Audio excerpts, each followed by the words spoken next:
This is the second time na bibisita tayo sa Buscalan, no? And this time, ang kasama ko ay nanay ko, si Johnny. Kasama ko din si Ate Yuki at saka yung organizers natin sa likod. Last 2023, nung pagpunta ko, wala pa sila ditong bridge. Pero ngayon nilagyan nila para hindi mahirapan yung mga tourist na umakyat doon sa village ni Apuang. Ayan yung kanilang hanging bridge.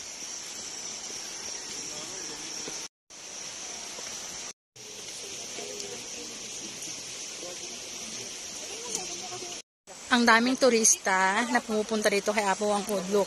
Ilan na nakapila sa bridge. Hindi kasi pwede magsabay-sabay yan. Actually, nag-sway ang bridge. Nag-sway siya. Pero hindi naman ganun kasway. It's just, you know, quite moving. Ayan o.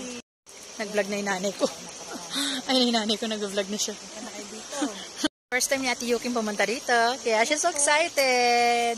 Magpapatato si Ate Yuki ng 3 dots sa likod ng kanyang ear. Dito sa left ear. O, diba? Dati nanay ko din. Ito rin, ma? Isipan pa daw ng nanay ko kung magpapatato siya kasi baka masakit. Ayan na yung ating bridge dito sa Buscalan. Sa village ni Apuang Ud. Nakita nyo? It's swaying.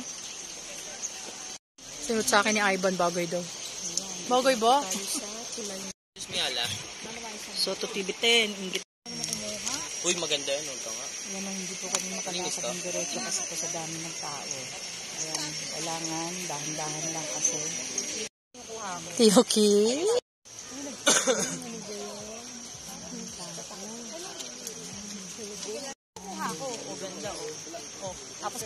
Ang dalawang yan, puro photos ang problema nila.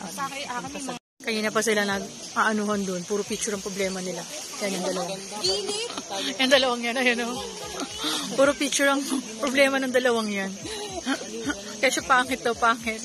Dito na kami sa hanging bridge. Ayan ang poste. Ayan o. Sige na, babay na, tatawid na kami sa hanging bridge. Ayan na.